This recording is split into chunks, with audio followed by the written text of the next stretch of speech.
Est-ce vrai, Padre? Est-ce vrai que l'Ave Maria, le Je vous salue Marie, est une prière inventée qui n'a pas de fondement biblique? Mwaramutse. Bonjour à tous et spécialement nos amis qui nous suivent à partir de Bujumbura, d'où nous recevons cette question de Yannick Havierimana et à laquelle notre équipe répondra par la voix de Eric Gatera. Commençons donc avec quelques préambules. Une prière est simplement une requête faite. N'avez-vous jamais entendu dire « Je vous prie d'agréer, monsieur le directeur, l'expression de mon profond respect ». Nous voyons ainsi par cet exemple que le mot prière en soi ne devrait pas être confondu avec le mot adoration.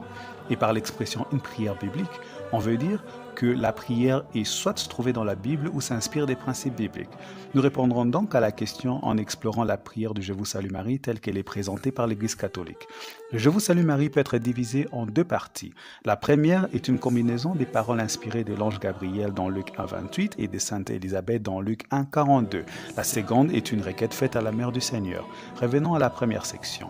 L'Église catholique dans sa catéchèse nous enseigne que, je cite, la prière chrétienne s'applique de préférence à méditer les mystères du Christ comme dans le rosaire. La première section est une prière contemplative où nous sommes invités à méditer sur les mystères de Christ. Cette méditation est faite à l'exemple de la Vierge qui elle-même était surprise par ce qu'elle avait entendu dire de Jésus. Comme il est écrit, Marie retenait tous ces événements et les méditait dans son cœur, Luc 2,19. Mais si le Je vous salue Marie est typiquement une prière méditative, comme l'a dit le pape Jean-Paul II, quel est donc l'objet et le contenu de cette méditation?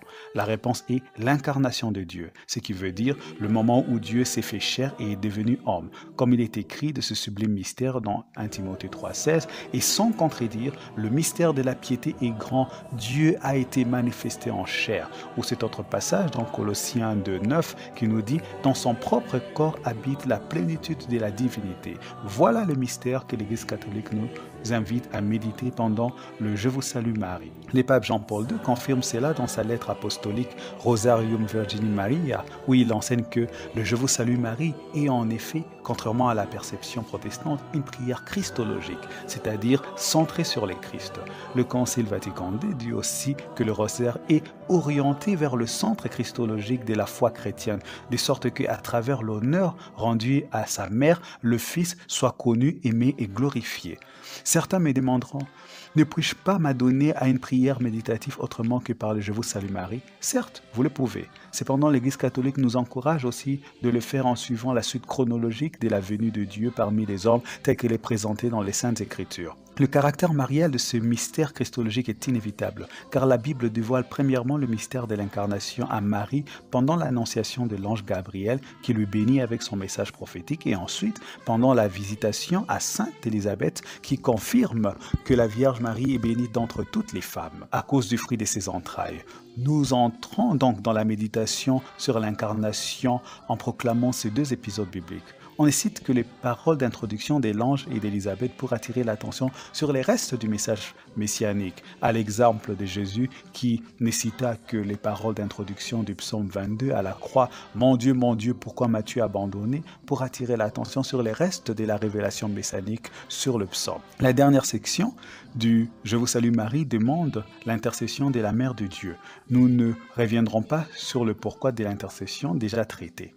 La signifiance de cette requête à la Mère de Dieu est aussi évoquée dans la catéchèse de l'Église catholique par ces mots et notre confiance est élargie pour lui abandonner dès maintenant lors de notre mort, qu'elle y soit présente comme à la mort en croix de son Fils.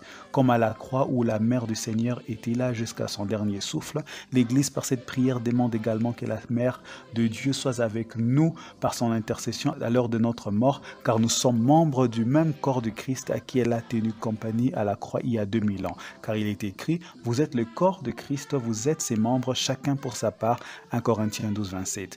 Le Je vous salue Marie est donc profondément biblique, spirituel, et elle ne devrait pas séparer les catholiques et les protestants qui partagent d'ailleurs la même christologie. Comme il a été dit par le pape Jean-Paul II, si l'Ave Maria est découvert de manière appropriée, le rosaire constitue une aide et certainement pas un obstacle à l'écuménisme chrétien.